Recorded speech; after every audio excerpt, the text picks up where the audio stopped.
Nesse momento, irmãos, nós vamos passar a exposição da palavra de Deus.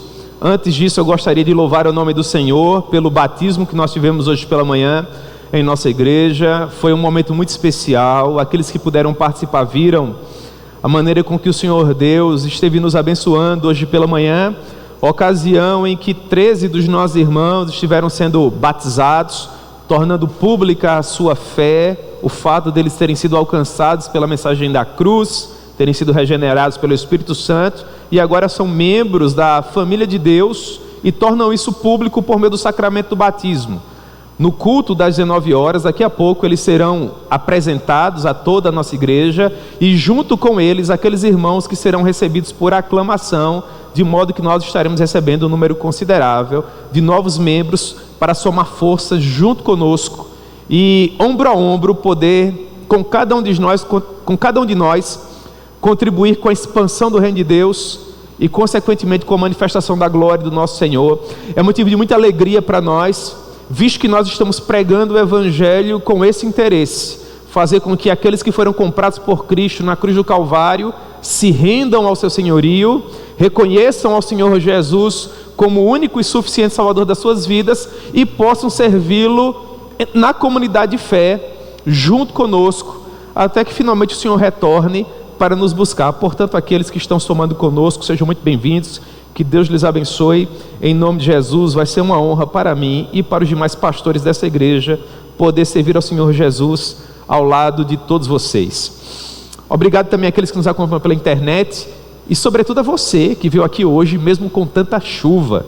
Eu quero acreditar que alguns de vocês tiveram muita dificuldade para chegar até aqui, que Deus possa abençoá-los, em nome de Jesus. Meus irmãos, vamos abrir nossas Bíblias na primeira carta que Paulo escreveu aos Coríntios, no capítulo 15. Nós vamos pensar um pouco a respeito da ressurreição do Senhor Jesus, visto que hoje nós estamos fazendo menção ao domingo da Páscoa, no nosso caso ao domingo da ressurreição. Nesse domingo, de acordo com o nosso calendário litúrgico, nós estamos nos lembrando da Páscoa. Passamos pela sexta-feira, pelo sábado e agora no domingo, o Senhor Jesus, de acordo com a palavra de Deus, ressuscitou.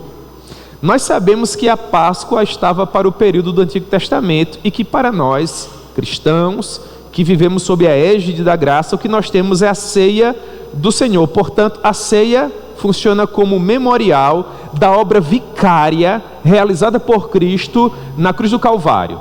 Quando você lê, por exemplo, o Êxodo capítulo 12, e você tem acesso àquele sangue que era aspergido sobre as ombreiras e a verga da porta para proteger as pessoas do destruidor que viria, naturalmente você já associa esse sangue que protege, que guarda, ao sangue da nova e eterna aliança que efetivamente nos livra de todo o mal. O sangue do Cordeiro Pascal serviu para proteger os primogênitos do Egito, retirando-os daquele lugar de escravidão para a liberdade de filhos de Deus. Era um tipo do sangue de Cristo que viria na plenitude dos tempos para, da mesma forma, nos retirar do Egito, que seria a autoridade do pecado sobre nós, da alienação espiritual que nós tínhamos para com o nosso Deus e que nos impedia de nos relacionarmos com Ele, para a liberdade de filho de Deus. O sangue de Cristo perdoou o nosso pecado, afastou a ira de Deus que pairava sobre nós e nos concedeu livre acesso ao trono da glória do nosso Deus, de modo que em Cristo nós estamos em triunfo. As coisas velhas passaram e tudo se fez novo, e a ceia do Senhor serve para nos lembrar desse triunfo, dessa vitória, desse momento glorioso que se consumou no momento em que Jesus ressuscitou no domingo pela manhã, para vencer a morte e ser o primeiro dentre muitos e muitos outros que haveriam de ressuscitar, de modo que é sobre isso que eu gostaria de rapidamente falar com vocês hoje à tarde aqui. Se Cristo ressuscitou, e nós temos certeza absoluta disso, significa dizer que aqueles que morreram acreditando nele, por ocasião do seu retorno glorioso, também haverão de ressuscitar. Se nós partirmos antes do retorno do nosso rei, nós também ressuscitaremos. Se porventura estivermos vivos, quando ele retornar para buscar o seu povo, então, conforme nos diz 1 aos Tessalonicenses, capítulo 4, nós não teremos que passar pela morte, mas mesmo vivos teremos os nossos corpos transformados e habitaremos para sempre com o Senhor em glória. Portanto, esse é um domingo de comemoração, esse é um domingo de triunfo, porque o nosso Deus venceu e nós também vencemos com Ele. Amém? 1 Coríntios capítulo 15, verso 1, a palavra do Senhor nos diz assim: Irmãos, venho lembrar-vos o evangelho que vos anunciei, o qual recebestes e no qual ainda perseverais. Por ele também sois salvos, se retiverdes a palavra tal como vos-la preguei, a menos que tenhais crido em vão. Antes de tudo, vos entreguei o que também recebi, que Cristo morreu pelos nossos pecados, segundo as Escrituras, e que foi sepultado e ressuscitou ao terceiro dia, segundo as Escrituras, e apareceu a Cefas e depois aos 12. Depois foi visto por mais de 500 irmãos, de uma só vez, dos quais a maioria sobrevive até agora, porém alguns já dormem. Depois foi visto por Tiago, mais tarde por todos os apóstolos, e afinal, depois de todos, foi visto também por mim, como por um nascido fora de tempo, porque sou o menor dos apóstolos, que mesmo não sou digno de ser chamado apóstolo, pois persegui a igreja de Deus. Mas pela graça de Deus, sou o que sou, e a sua graça que me foi concedida não se tornou vã. Antes, trabalhei muito mais do que todos eles, todavia não eu, mas a graça de Deus comigo. Portanto, seja eu ou sejam eles, assim pregamos e assim crestes. Ora, se é corrente pregar-se que Cristo ressuscitou dentre os mortos, como, pois, afirmam alguns dentre vós que não há ressurreição de mortos? E se não há ressurreição de mortos, então Cristo não ressuscitou. E se Cristo não ressuscitou, é vã a nossa pregação e é vã a nossa fé. E somos tidos por falsas testemunhas de Deus, porque temos asseverado contra Deus que Ele ressuscitou a Cristo, ao qual Ele não ressuscitou. Se é certo que os mortos não ressuscitam, porque se os mortos não ressuscitam, também Cristo não ressuscitou. E se Cristo não ressuscitou, é vã a nossa fé, e ainda permaneceis nos vossos pecados. E mais, os que dormiram pereceram. Se a nossa esperança em Cristo se limita apenas a esta vida, somos os mais infelizes de todos os homens. Mas de fato, Cristo ressuscitou. Ele ressuscitou dentre os mortos para ser o primeiro dentre os que dormem, visto que a morte veio por um homem, assim como também por um homem veio a ressurreição dos mortos. Porque assim como em Adão todos morrem, assim também todos serão vivificados em Cristo. Cada um, porém, por sua própria ordem. Primeiro Cristo, as primícias, os que são de Cristo, na sua vinda, e então, finalmente, virá o fim, momento em que Ele haverá de entregar o reino ao Deus Pai, quando houver destruído todo o principado, bem como toda a potestade e poder. Porque convém que Ele reine até que haja posto todos os inimigos debaixo dos pés. Ora, o último inimigo a ser destruído é a morte, porque todas as coisas sujeitou debaixo dos pés, e quando diz que todas as coisas lhe estão sujeitas, certamente exclui aquele que tudo lhe subordinou. Quando, porém, todas as coisas lhe estiverem sujeitas, então o próprio Filho também se sujeitará àquele que todas as coisas lhe sujeitou, para que Deus seja tudo em todos. Que o bom Deus possa propor a sua preciosa palavra ao nosso coração. Meu Deus, nós estamos aqui tão felizes, porque em um domingo semelhante a esse, o Senhor venceu a morte e ressuscitou. De modo que agora, em um corpo de glória, assentado em teu trono, tu reinas soberano sobre todo o universo. o que inclui as nossas vidas.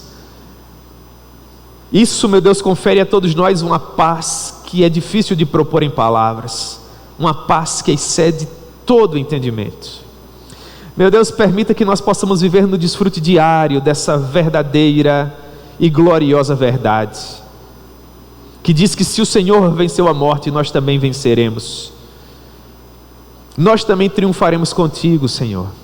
E importa que nós venhamos a pregar essa verdade a todos aqueles que ainda não tiveram acesso a ela, para que eles possam ter acesso à mesma paz que nós também temos, e possam gozar da mesma liberdade com a qual nós somos abençoados.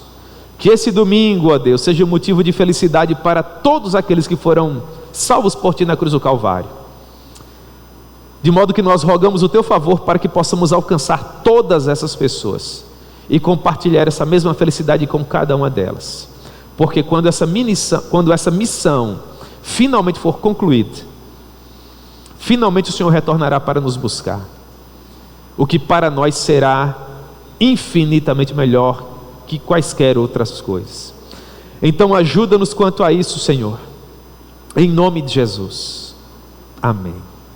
Pois bem, meus irmãos, quando Paulo escreveu essa carta, ele se encontrava na igreja de Éfeso, ele estava pastoreando ali, e então ele recebeu uma caravana de irmãos, oriundos de uma casa, de uma irmã chamada Chloe,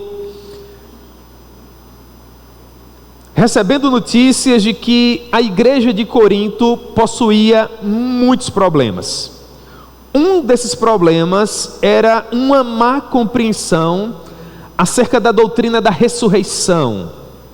Haviam falsos mestres que estavam tentando disseminar naquela comunidade que Cristo não havia ressuscitado, de modo que dentre alguns dos problemas tratados pelo apóstolo Paulo nessa primeira carta, um deles foi justamente reafirmar para a comunidade de Corinto que o Senhor Jesus efetivamente havia ressuscitado. Paulo diz que quando ele estava em Corinto, ele se preocupou em pregar essa verdade, e agora, por ocasião desse documento, ele reiterava a mesma. Nós temos acesso a essa verdade quando olhamos para os versos 1 e 2, momento em que o apóstolo Paulo diz assim: irmãos, venho lembrar-vos o evangelho que vos anunciei, o qual recebestes e no qual ainda perseverais. Por ele também sois salvos, se retiverdes a palavra tal qual vos-la preguei, a menos que tenhais crido em vão. Portanto, perceba, aqueles falsos mestres, eles estavam tentando prejudicar a igreja de Corinto, ensinando uma doutrina que não possuía suporte bíblico. A Bíblia afirma categoricamente que o Senhor Jesus ressuscitou. Na verdade, a ressurreição de Cristo é uma doutrina cardeal para a nossa fé. Nós só somos evangélicos se efetivamente subscrevermos a verdade inafastável de que Jesus ressuscitou. Se você tem dúvidas de que Jesus ressuscitou, você não pode se dizer cristão, você não é evangélico, porque esse é um ponto inafastável. Nós acreditamos com toda a força do nosso coração que naquele domingo glorioso, bem cedo, pela manhã, o nosso rei estava vivo. Paulo diz: eu estou lembrando a vocês uma verdade que eu já lhes havia anunciado. Então, primeiro ponto, Paulo diz: nessa verdade vocês precisam perseverar. Por que nós precisamos perseverar nessa certeza? Porque o evangelho não é meramente algo que nós ouvimos uma vez e que depois não possui mais relevância para nós. Pelo contrário, o evangelho está para toda a nossa vida. O evangelho não apenas viabiliza a fé que nos salva, ele é também o alimento que nutre as nossas almas eternas. É por isso que nós precisamos ter cuidado para não andarmos por aí ouvindo palha no lugar de pregação, porque se qualquer falso pregador sugerir que Jesus não ressuscitou, ele não deve ser ouvido. E nós, na qualidade de evangélicos que somos, precisamos perseverar na doutrina, na gloriosa verdade que nós já temos ouvido. Qual seja? Jesus ressuscitou. O que nos leva ao segundo ponto importante desses 2 versos. Paulo diz: é por meio dessa verdade que nós somos salvos. Quando é que nós somos salvos? Quando nós temos acesso ao genuíno Evangelho e o Espírito Santo nos concede luz suficiente para compreendermos o Evangelho. Nós vivemos em um país onde, graças a Deus, nós temos liberdade para pregar. Se você me perguntasse qual seria o maior desafio para a igreja evangélica em solo brasileiro, eu diria para você que o maior desafio não seria perseguição, porque graças a Deus nós não sofremos o que os nossos irmãos amargam em outras partes do mundo. De modo que, na minha maneira de ver, um dos maiores obstáculos, se não o maior, que nós possuímos em nossa nação, no que diz respeito ao avanço do reino de Deus, é a exposição de um falso evangelho, de alguém que compartilha uma verdade que não é verdade coisa nenhuma. Se qualquer pessoa anda por aí dizendo que Jesus não ressuscitou, ele não é um pregador, na verdade ele é um herege, porque a doutrina da ressurreição é inafastável.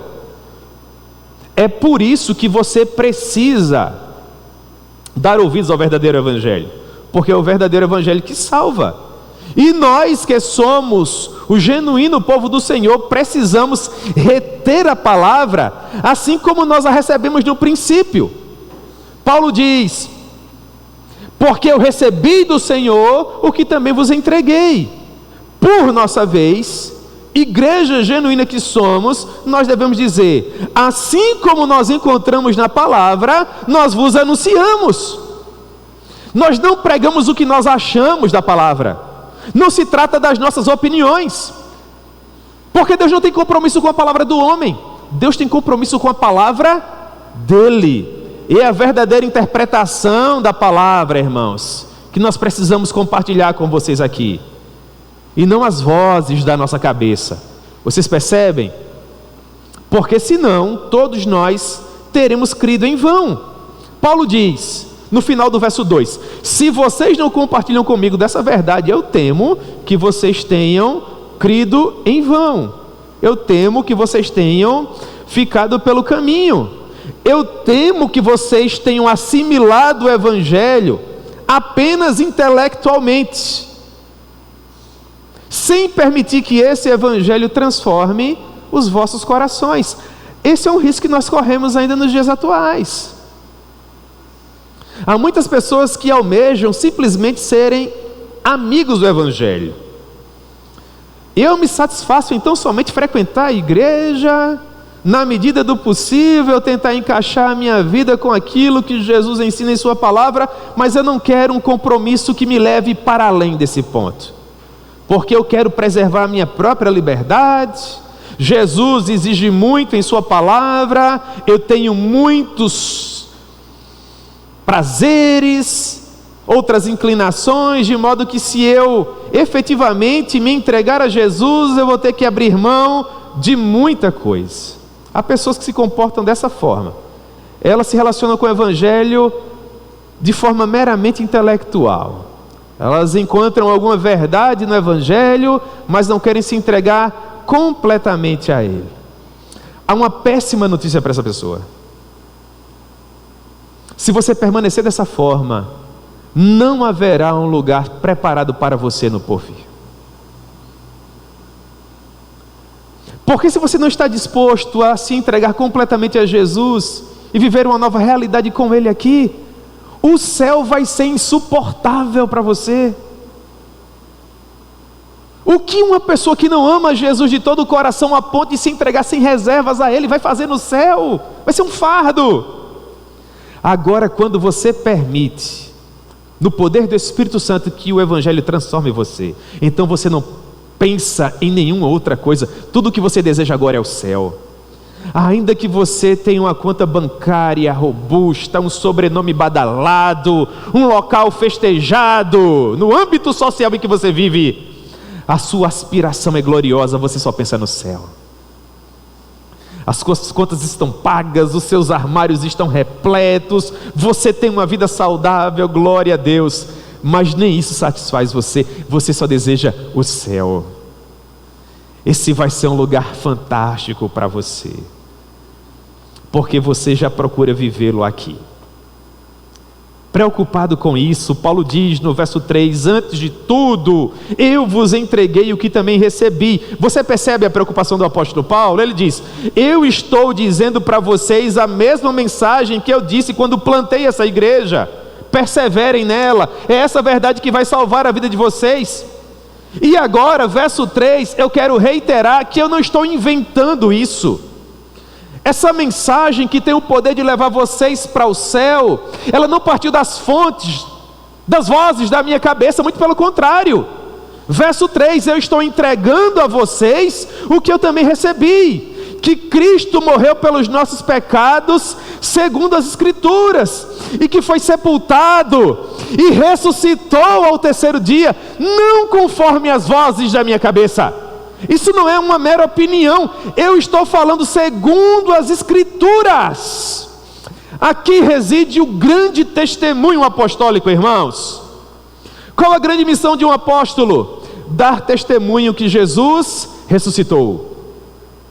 Os apóstolos eram testemunhas da vida, morte e ressurreição de Jesus. Não é à toa que Paulo, ele traz provas para dar substância à nossa fé. Ele diz, verso 6, que após a sua ressurreição, Jesus apareceu, ou melhor, verso 5, a Cefas, depois ele apareceu aos 12, agora sim, verso 6, depois ele foi visto por mais de 500 irmãos, de uma só vez. Quando Paulo escrevia 1 aos Coríntios, parte desses irmãos ainda estavam vivos. Paulo diz, dos quais a maioria sobrevive até agora, alguns porém já morreram. Depois ele foi visto por Tiago, mais tarde por todos os apóstolos, e finalmente ele foi visto também por mim, como que por um nascido fora de tempo. Paulo explica o que ele quer dizer por nascido fora de tempo. Ele diz, porque na minha opinião eu sou o menor dos apóstolos. Na verdade eu nem mesmo sou digno de ser chamado apóstolo, porque eu persegui a igreja de Deus, mas pela graça de Deus sou o que sou, e a sua graça que me foi concedida não se tornou vã. Antes trabalhei muito mais do que todos eles, todavia não eu, mas a graça de Deus comigo. Paulo está dizendo, eu dou testemunho de que ele ressuscitou, e junto comigo Cefas, que é um outro nome para o apóstolo Pedro, depois os 12, até o Tomé. Até o Tomé que ouviu assim do Todo-Poderoso, Tomé, achega o teu dedo, põe aqui nas marcas dos cravos, toca no meu lado. Não seja incrédulo, Tomé, seja crente.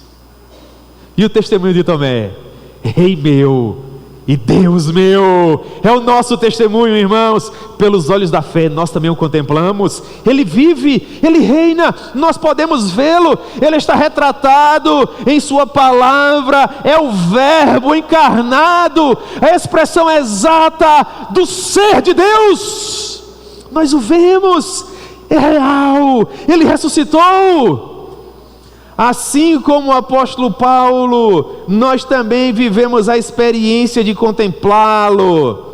Os nossos olhos o viram. Paulo viu em corpo glorioso naquela velha estrada que conduzia a Damasco. Nós o enxergamos no momento em que compreendemos o Evangelho pela primeira vez. Ocasião em que o Espírito Santo, espiritualmente falando, nos levou até o Monte Caveira. E nós contemplamos, no momento em que o Evangelho era pregado, o nosso Cristo sangrando por nós no lenho.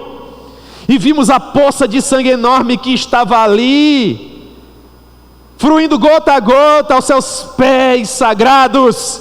E naquele momento nós compreendemos o preço que foi pago para nos salvar, e nós acreditamos. Naquele momento os nossos olhos viram o Rei. e a nossa vida nunca mais foi a mesma. Para além do testemunho apostólico, Romanos capítulo 8, agora nós também temos o testemunho interior do Espírito Santo. O Espírito que testifica com o nosso Espírito que nós somos o quê? Filhos de Deus. Como é que diante de tudo isso vem alguém dizendo que Jesus não ressuscitou? Como é que nós podemos concordar com um achaque, com uma mentira terrível como essa? Claro que não. Por isso Paulo é categórico a partir do verso 12. Ele diz: ora, se é corrente pregar que Cristo ressuscitou, por que é corrente pregar? Porque desde o momento em que Jesus subiu aos céus, tudo que os apóstolos fizeram foi provar que efetivamente ele havia ressuscitado. Era uma doutrina corrente que todos compreendiam muito bem. Se é corrente pregar que Cristo ressuscitou dentre os mortos, como pois afirmam alguns dentre vós que não há ressurreição? Se Cristo não tivesse ressuscitado, as implicações seriam as mais terríveis, e Paulo trata delas a partir do verso 13, quando ele diz: se não há ressurreição de mortos, então Cristo não ressuscitou. Verso 14: e se Cristo não ressuscitou, meus irmãos, é vã a nossa fé e é vã a nossa pregação. É vã a nossa pregação. E o que sobra para mim? O que sobra para você? O verso 15. Se a nossa pregação é vã, verso 15, então nós somos falsas testemunhas, porque nós estamos ensinando as pessoas que Deus ressuscitou a Cristo quando Ele não ressuscitou. Porque se os mortos não ressuscitam, verso 16, então Cristo não ressuscitou. É verdade, irmão, se Cristo não ressuscitou, o que eu estou fazendo aqui agora é perca de tempo. O meu chamado vocacional não significa absolutamente nada. Eu deixo de ser um ministro da palavra, um pregador das insondáveis riquezas de Cristo Jesus, e me torno uma falsa testemunha. E eu digo para vocês que se isso tivesse a menor condição de ser verdade, eu não queria nem descer dessa plataforma, porque saindo daqui eu não teria mais para onde ir. Porque isso é tudo que eu sou, irmãos. Eu penso nisso 24 horas por dia. Não haveria mais nenhum motivo para que o meu coração continuasse pulsando, para que os meus pulmões continuassem recebendo ar para me manter vivo. Eu não teria mais para onde voltar, irmãos. É toda a realidade que eu conheço.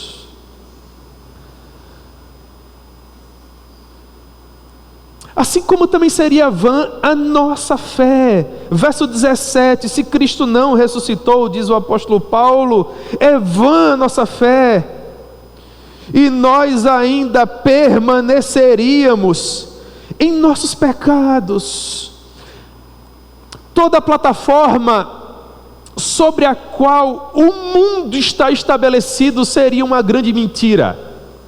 Todos os valores sob os quais a humanidade se relaciona cairiam por terra. Aqueles que morreram acreditando em Jesus estariam perdidos. Verso 18: eles estariam condenados, teriam fechado seus olhos para essa realidade.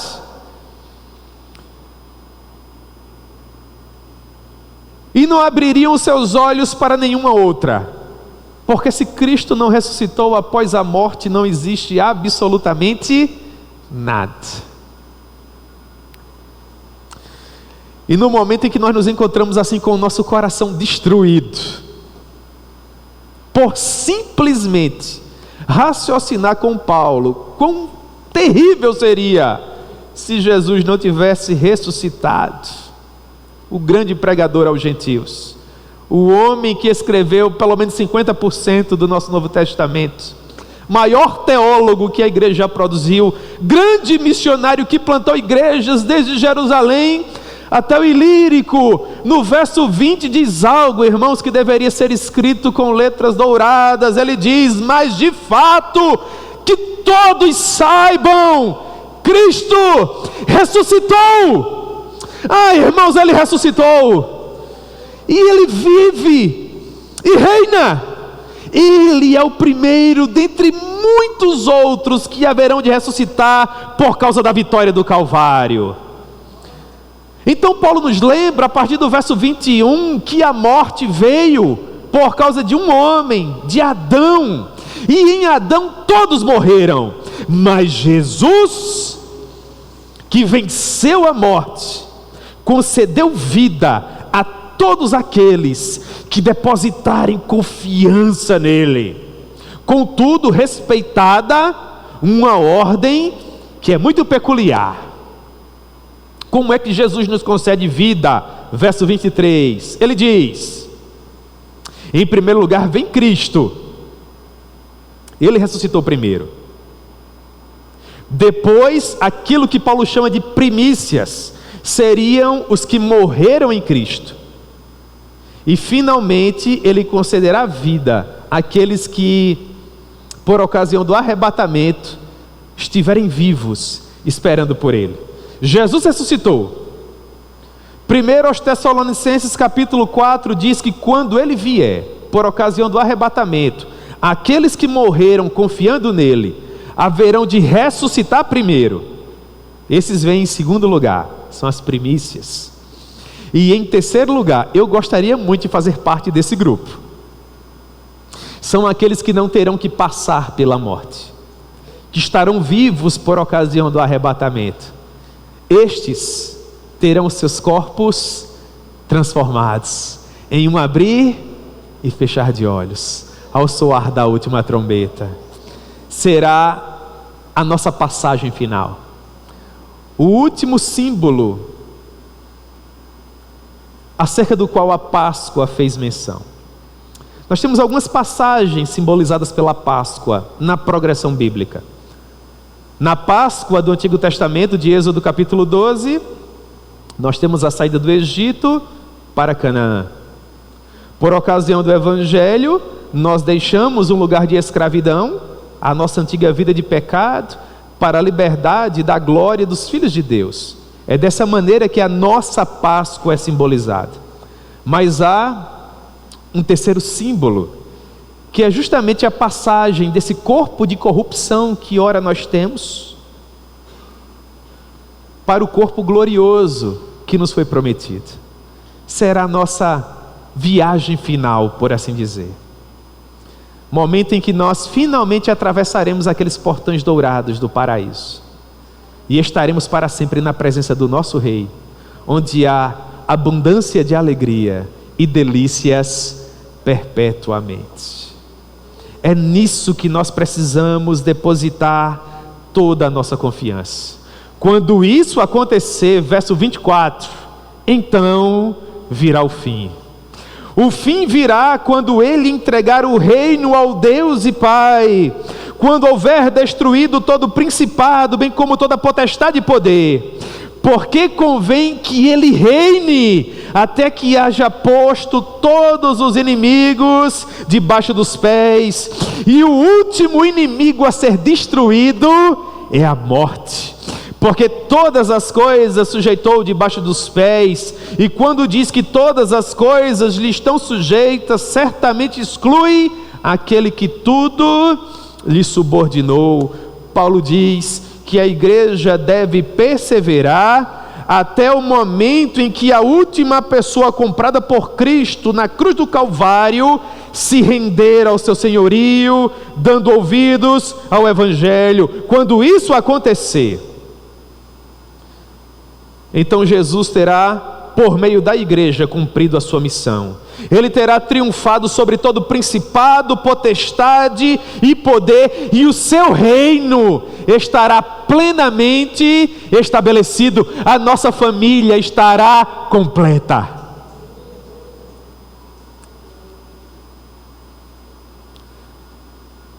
todas as cadeiras estarão preenchidas, como diz o pastor Joel Bick. Não haverá uma única cadeira vazia no céu. Mas isso é extraordinário, não é? Ele não vai deixar ninguém para trás. Pelo contrário, ele verá o fruto do seu penoso trabalho e ficará satisfeito. Nenhum daqueles que o Pai confiou ao Filho se perderá, irmãos. Essa é a certeza que deve habitar em nosso coração. O fato de que a graça que nos chamou no princípio da nossa jornada será suficiente para nos manter seguros até o final. Aleluia! Glória a Deus. Verso 28, quando porém todas as coisas lhe estiverem sujeitas, então o próprio Filho também se sujeitará àquele que todas as coisas lhe sujeitou, para que Deus seja tudo em todos. Ah, irmãos, é a consumação dos séculos, é a vitória final. E nós estaremos lá, com o nosso corpo de glória, ao lado de todas as pessoas que nós amamos. E quando esse dia glorioso chegar, irmãos, nós veremos que tudo que nós vivemos aqui valeu a pena. Por isso esse domingo é um domingo muito especial, porque nesse domingo nós reiteramos que o nosso Rei ressuscitou. Agora, nesse momento, o pastor Euder vai oficiar a ceia do Senhor, e nós teremos acesso a esses elementos que simbolizam o corpo e o sangue do nosso Rei. A ceia é o memorial que nos lembra que tudo isso que eu preguei até agora é verdade. É a promessa que Ele nos fez de que nunca mais tomaria do fruto da videira novamente, até aquele glorioso dia em que todos os seus irmãos, todos os seus filhos estivessem reunidos. Nesse momento o nosso Rei se encontra lá, assentado em seu trono de glória, contemplando o que nós estamos realizando aqui na qualidade de filhos e herdeiros que somos. E no momento em que você estiver com esse pão e cálice na mão, tenha como verdade o fato de que por meio da sua palavra, Jesus está dizendo a você: eu lhe dou a minha palavra, que se você, meu filho, partir antes do meu retorno, eu vou ressuscitar você. E se você estiver vivo, por meio desse pão e desse cálice, eu lhe prometo que eu vou lhe transformar. Eu vou aperfeiçoar o seu espírito e o seu corpo. E vou lhe conceder um lugar na minha casa, para que você seja iluminado pela minha glória, pelos séculos dos séculos. Essa é a palavra do nosso Deus, irmãos. E ela é suficiente para nós. Amém? Glória a Deus. Eu quero fazer 3 considerações e nós vamos orar. Primeira delas, tenha cuidado com os desvios doutrinários da nossa época. Tenha cuidado com os falsos mestres que, a semelhança do que tentaram fazer lá na igreja de Corinto, ainda hoje procuram dizer que a ressurreição não é real, ou que Jesus não voltará para nos buscar. Que nós possamos permanecer na verdade que desde o princípio nós recebemos. Em segundo lugar, a ressurreição de Cristo é um ponto cardeal da nossa fé, é um ponto inafastável. Nós só temos comunhão com aqueles que creem que Jesus ressuscitou. E finalmente, em terceiro lugar, acreditar na ressurreição de Jesus traz implicação prática e teológica para toda a nossa vida. Se você acredita na ressurreição, você precisa acreditar em tudo mais que a palavra de Deus ensina, sem negociar nenhum valor inafastável, porque se está na palavra de Deus, irmãos, é verdade para nós. Ela é nossa regra de fé e prática. Ela é o fiel da balança do nosso coração. A palavra de Deus, irmãos, é e sempre será suficiente. Amém? Que Deus aplique a sua palavra ao nosso coração.